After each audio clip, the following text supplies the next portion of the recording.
nyine uri kuvuga ku muhanda n'igare na bote cyangwa hari ikintu byinshi inyuma urumva yenda umuntu ashobora nyine gucukumbura ngo yumve icyihishe inyuma kikanavamo cyavamo pe ariko njyewe nyine so far feedback uri kubona bari kukwereka ko uyu barimo barambye ko bari gutwara igare neza igare bari gutwara barimo baritwara neza cyane igare bari gutwara ikibazo mfite n'ikigo dore n'imvura irimo iragwa turi muri season y'imvura barimo barambara bote kuko kubera ko nyine imihanda yawe cyane icyo nzi nyine ni umupadiri ku izina afite abana afite damu afite famiye gusa yize mu seminari bamwita padiri. Okay, urebye twaricaye cause we are 3 then turareba tubona indirimbo ishobora kuba igezweho ni Umuhanda, so turicara turavuga ngo we have to give all the advice. Tugomba kuvuga ku muhanda, then uwo muhanda tugashyiramo igare kuko ubuzima bwacu ni urugendo, ariko nta muntu utazi igare pe. N'umuturage uri mu giturage kiriye, umuturage ashobora kuba atarabonaho imodoka, ariko mu Rwanda sinzi niba babaho. Ariko igare mushyize mu muhanda riza rigongana n'igare rya Mico ryari riri gucika. Iryo gare rya Mico ryo nta niryo nzi. Niba riri jya ureba umuhanda ugiye kunyuzamo igare ryawe, nta guporomoka ujye witonda utazakoroboka, jya wibuka bote mu muhanda w'icyondo, jya unyura mu muhanda utaracukuka. Icyambere ndashimira Inzozi TV n'Abanyarwanda bose badukurikiye. We love you so much. Blessings of blessings. Kandi mwasanga ibihangano byanjye kuri YouTube channel ni Rich Malik.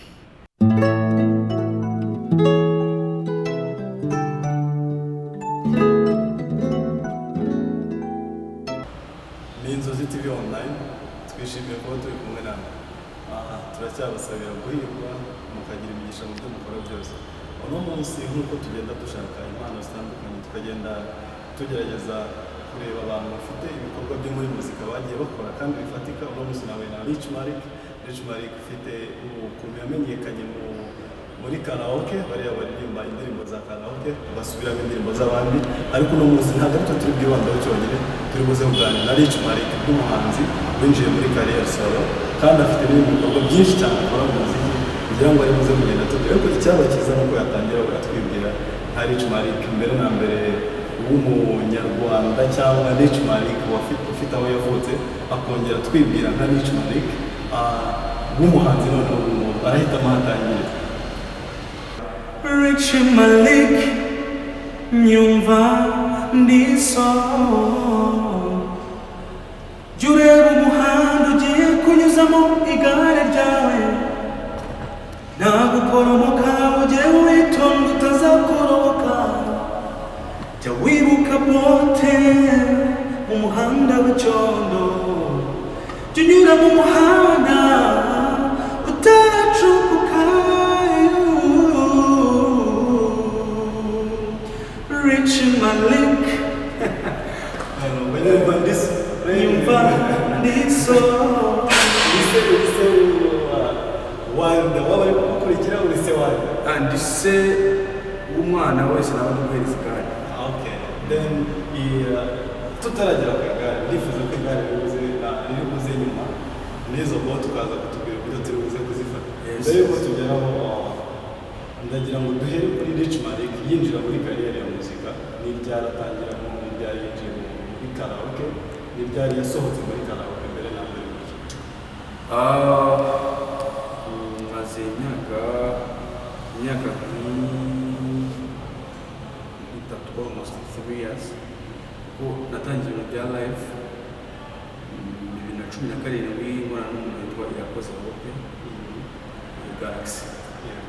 N'ubu twatangiranye turakorana almost 6 months. Bivaho nkora n'undi witwa Moco yaragiye Kenya, n'undi witwa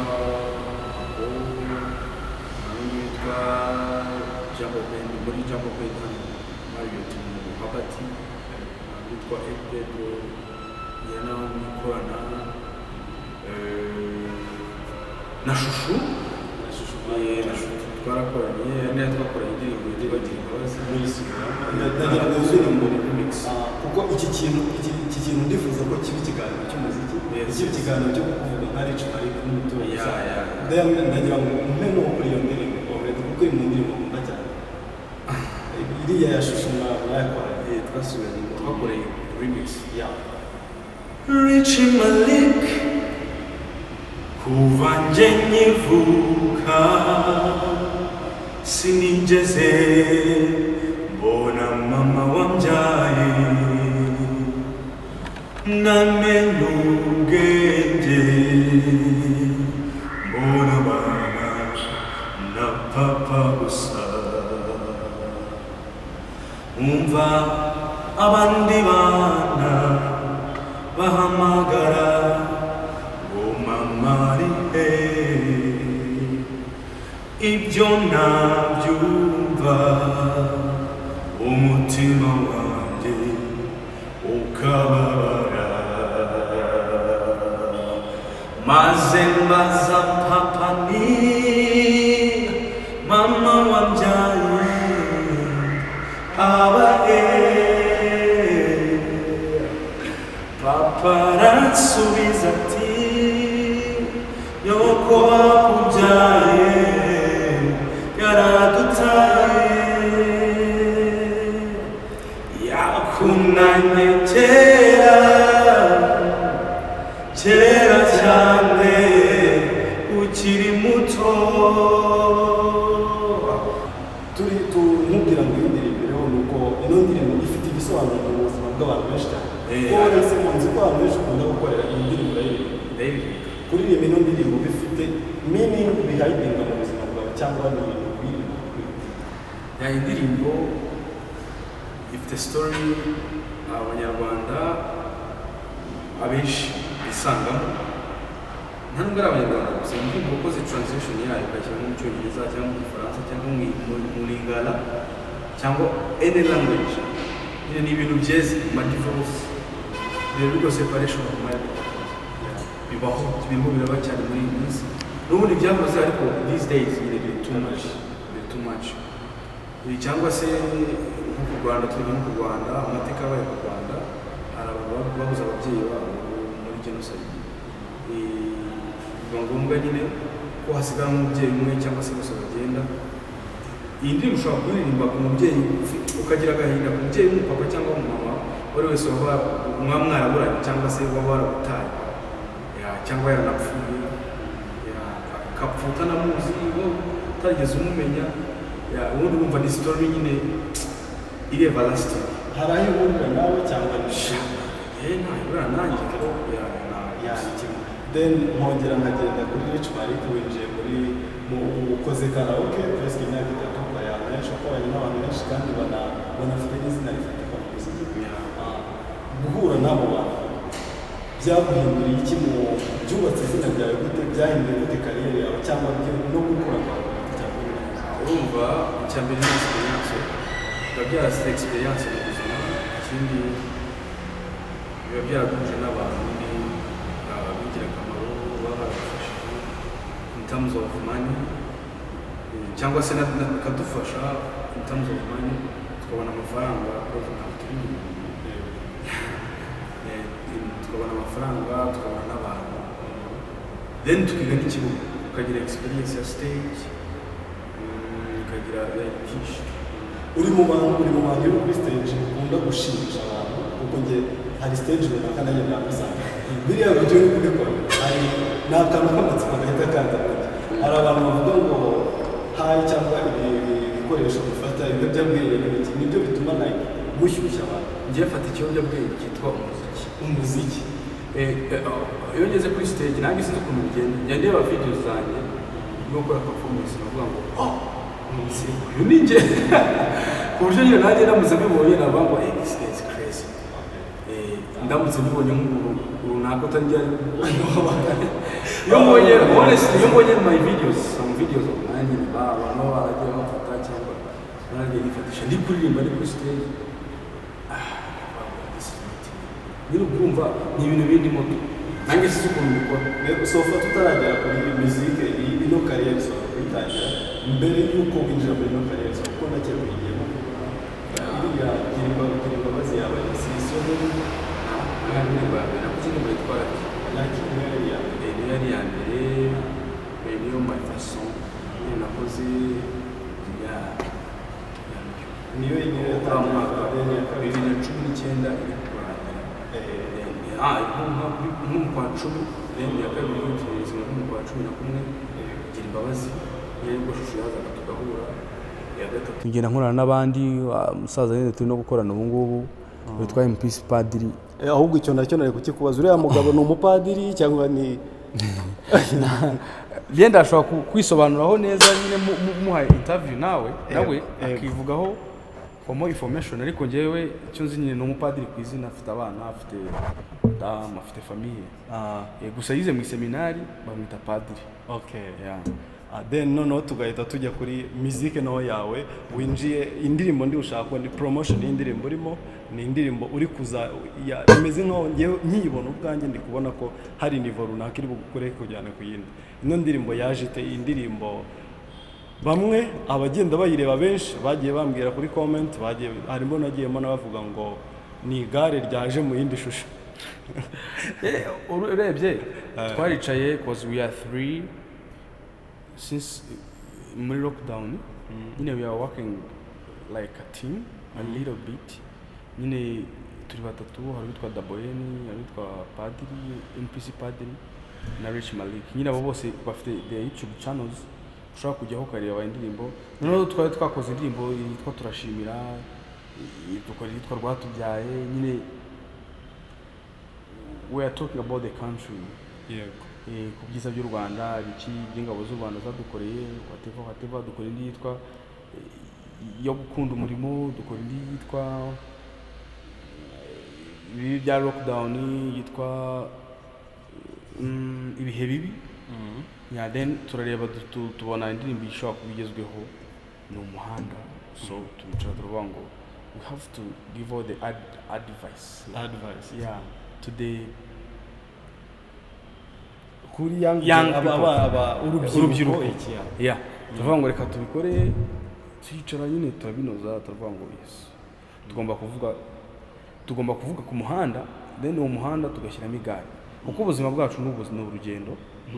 Uravuka ukagera igihe cyo kujya mu ishuri, ukagera igihe cyo kujya cyo konka, cyo kunyarira mama wawe no kugira cyangwa se kunyarira undi muntu kwitaho, n'umwanda byose ibyo bikabivamo, ukagira igihe cy'uvamo cyo kunyara ku buriri, ukabivaho ugakura, ukaba umuntu uri mature, ukajya mu ishuri nasare, ukiga, ukarangiza secondaire, ukarangiza university, ugakomeza masters na yawana, urumva n'urugendo. Rero urwo rugendo rwo mu muhanda. Kuki mwahisemo guhereza no muntu uri muri runo rugendo? Kuki mwamuhitiyemo igare? Twarebye igihe igiti, tureba ingorofane, tureba moto, tuvuga ngo rero byanga byakunda umuntu utazi igare. Nawe umuturage wakure, usibye ko mu Rwanda yenda ashobora kuba nta hantu mu cyaro kiyo abantu bagiye mu midugudu bitewe na development u Rwanda rugezeho, ariko nta muntu utazi igare pe. N'umuturage wo mu giturage kiriyo, umuturage ashobora kuba atarabonaho imodoka, ariko mu Rwanda sinzi niba babaho.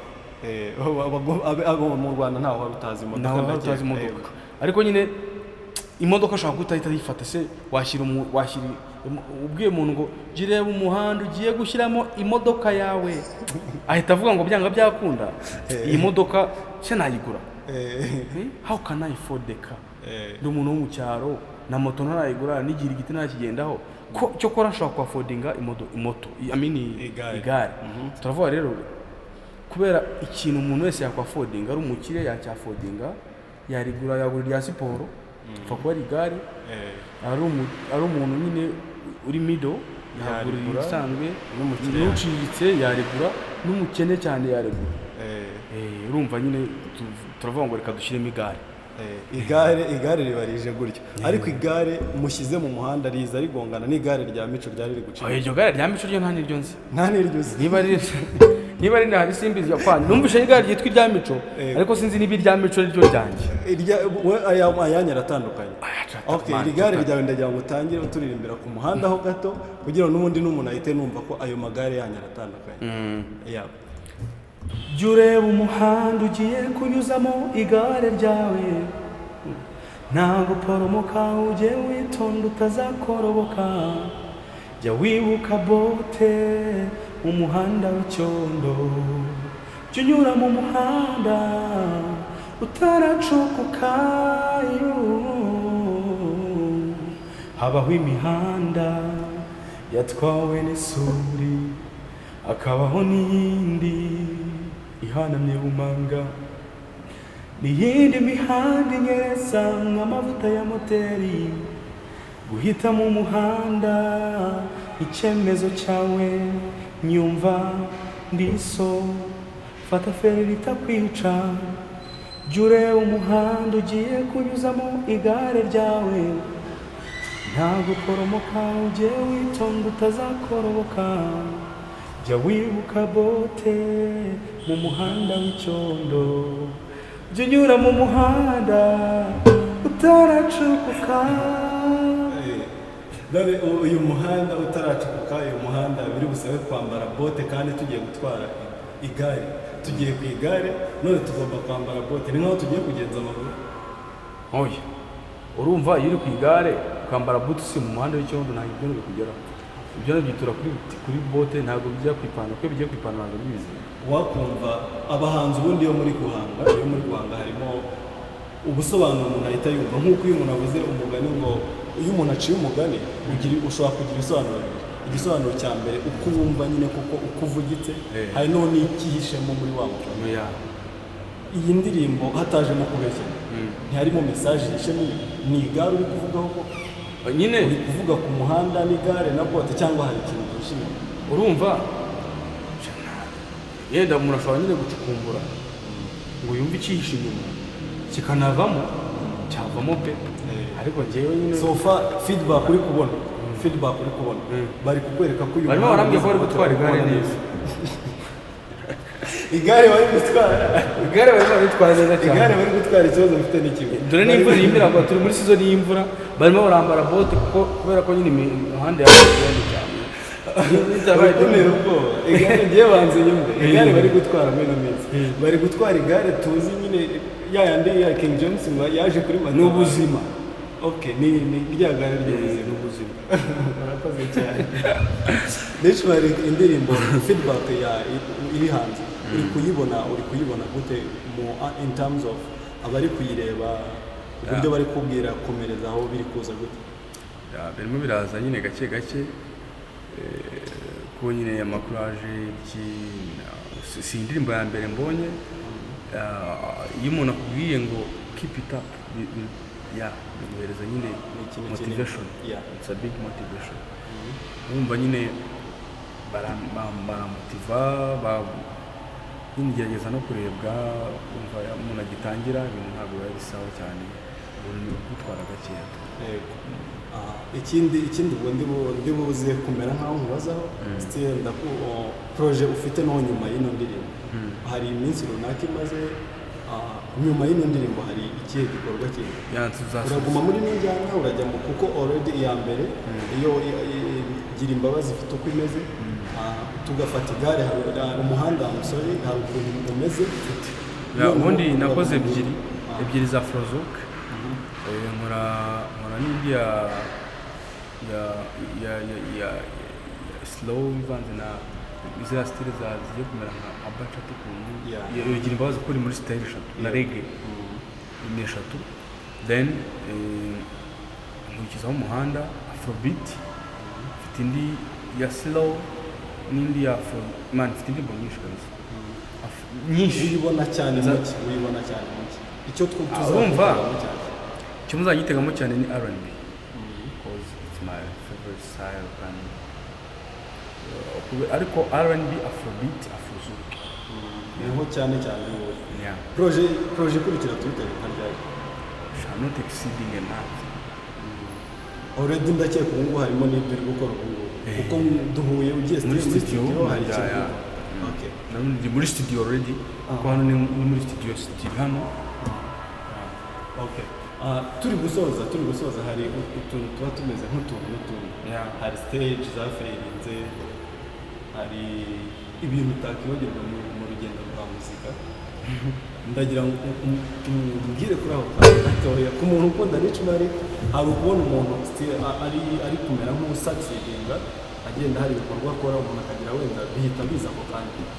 wapi Ntabwo bihita biza. Rero ndagira ngo ugire akantu ubwira ku muntu ugiye gutangira muzika cyangwa ufite gahunda yo kuzamuka. ikintu namubwira nyine, ubundi hari ibintu bibiri, choice na hard working. Nk'ubu nkanjye ngize choice yo kujya gukina football, naba ngize choice mbi cyangwa no kubyina byarananiye. Hari ukuntu ngira ibintu byanjye biri bizarre nyine, ariko Zambyino nabonye mu muhanda buriya ziriya nizo zanyuma. hari n'abaye Michael Jackson, hari abarepese nk'icyumweru, hari n'abaye Michael Jackson repetition hari nk'icyumweru. Gusa nyine hari dance zanjye zo kuri stage z'ama jazz n'ama rock and roll, izo zo ndazizi, tuzimwe z'abazungu kabisa. Ariko nyine choice na hard working. Rero agakoryo kaba karakubaye utazera kuhaba kuri stage Keza cyangwa kabi? Reka duhere ku keza, then duhere ku cyiza none. Akantu keza utazibagirwa. Urumva it was in the beginning, naririmbye indirimbo yitwa We Are The World, urabizi njye nyiririmba umuntu mu madorari nyine gitangira tu byaramutunguye, yarangira azamereza amadorari 100. Numva ari ikintu cyanryoheye nyine, kubera kuko hararyoshye amafaranga ukiri gutangira, hararyoshye. harashize iminsi mike rwose mbigiyemo, ndayiririmba amereza $100. Numva ikintu cyarashimishije nyine tu. Ikindi kibabaje cyangwa urumva akandi karyoshye keza, ndakeka warumye mu kintu. Ikintu cyiza kindyohera ni ukuba ndi kuri stage, kuko man nama ndi kuririmbira intebe gusa ndayifiringa, ibyo birandyohera urumva. Ikindi cyandyoheye ni ukuririmbira abantu nyine bakamara bishimye. Icyambabaje, urumva icyambabaje kubera ko nabikoraga mbikunze, nahitaga nanakibagirwa, nta kigeze kimbabaza. Nyine umuntu aba yaciye mu bintu byinshi nyine shaka guca intege bya hatari, ariko nyine kubera ko ukunze ikintu ugakomeza ugapushinga, ugahita unakibagirwa. Turi gusoza, hari akantu niko turi gusorezeho already. Hari abahanzi baririmba R&B mu Rwanda. Ndagira ngo ubanshyire wowe ufate top 5 yawe kugeza aka kanya, batanu byibuze uri kuvuga uti kabisa bayabanshaka. Simbizi niba R&B bagenda bavangavangamo, ntacyo niyo wenda yaba like ushobora kuvuga uti uno muntu mushyira muri R&B kuko yagiye ayikora. The Benny, Medi, The Benny, ubwo uri buze kuri rimwe cya kabiri rimwe. Medi araza rimwe, The Benny kabiri, Bruce Melody,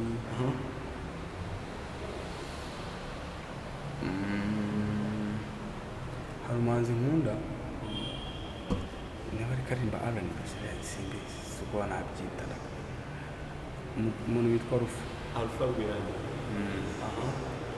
ndamukunda, n'aba Ivry n'aba Bravani bahita baza abantu bakora ibintu nyine nyine kumva bibaye byiza tu. Byiza cyane. N'uyu wazuri zake wazuri afite indirimbo nziza yarakamye wazuri amagambo ndayizi man nawe wasanga akajama kamafuti kirirwaka zose yazuri amagambo yarakamye. Ni nabo ngabo like uno munsi muri no minsi uri kumva cyane nuriya mabano na mani mu Rwanda, mani bas Kevin Ska, mani mu Rwanda harimo impano. Then turi gusoza kuko twavuze no ku kintu cya karaoke. niko turi buze kumera nkaho nta kantu ko gukumbuza abantu hari wenda n'abantu batahirukana muri karaoke ndagira ngo bavumbyeho gato uhitiremo indirimbo ushaka ngiye nkunda ni Hotel California ariko we wahitamo iyo ushaka bari turirimbe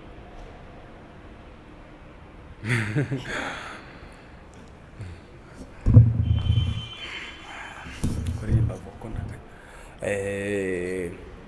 twakora wowe unsabye Hotel California njye niyo nkunda ariko we wahitamo iyo uvuga uti kabisa ndahita mbakoma oya ntago turi gukoma oya nyine nuko umuntu uriho byibuze umuhereza avuga ati kabisa aka kana gakoze neza gakuye ku mutima nawe akakunda nkunda indirimbo nyinshi cyetse ndari nk'indirimbo umuntu asabye okay reka ndimbi isinza mu mutwe ushaka Hotel California oya yise kuza mu mutwe stuck on you aha sawa stuck on you I've got this feeling down deep in my soul that I just can't lose. Guess I'm on my way. Needing a friend, and the way I feel now, I guess I'll be with you to the end. Guess I'm on my way. My regret just stay. Oh, I'm leaving on that midnight train tomorrow, and I know that's where I'm going. I'm packing my troubles and I throw them all away, 'cause this time, little darling, I'm coming home to stay. Don't worry about a thing, because every little thing is gonna be alright. Sing it, don't worry about a thing. No, because every little thing is gonna be alright. byiza cyane urakoze cyane Rich Malik ndagushaka kuba on a dark there's a highway, cold wind in my hair, warm smell of corridors rising up through the end. Up ahead in a distance I saw she remained right. My head grew heavy and my sight grew dim. I had to stop for the night. Then she stood in the doorway. I heard the mission bell, and I was thinking to myself, this could be heaven or this could be hell. Then she lit up the candle and she showed me the way. There were voices down the corridor. I thought I heard them say, welcome to the Hotel California. Such a lovely prayer, such a lovely prayer, such a lovely prayer. urakoze cyane Rich Malik nishimiye kuba nahuye nawe nishimiye kuganira n'umuntu ukunda umuziki umuntu ukora umuziki kandi umuntu uzi kubana n'abantu nishimira ko ufite ukuntu ubana n'abantu murakoze cyane kandi uzabikomeza. Thank you so much. Ikindi ubwo abashaka gukurikira Rich Malik hari aho bagusanga, hari indirimbo Umuhanda hari aho bayisanga, byaba byiza ubibabwira. Icyambere ndashimira Inzozi TV n'Abanyarwanda bose badukurikiye. We love you so much. Blessings of blessings. Kandi mwasanga ibihangano byanjye kuri YouTube channel ni Rich Malik, kuri Instagram Rich jambo umukire Malik ni umukire Malik Malik ni umukire then kuri Instagram ni Rich Malik official. Yego. N'abandi navuze dukorana nabo mwabasangaho NOG original ku YouTube channel MPC Padri bose nuko bitwa kuri YouTube channel, I mean YouTube channel and on Instagram. Kuri Twitter ni Rich Malik. Kuri Facebook ni Malik Richard. Inzozi TV online, ibyishimo kuba tukiri kumwe namwe, ibyishimo abashya baje murakaza neza mu muryango. ntabwo ari we wenyine duhuye, n'ejo hari abandi, n'ejo hari abandi, nawe kandi ufite impano watubwira. Twishimira kuba turi kumwe namwe, mwakoze. Ciao. Ciao.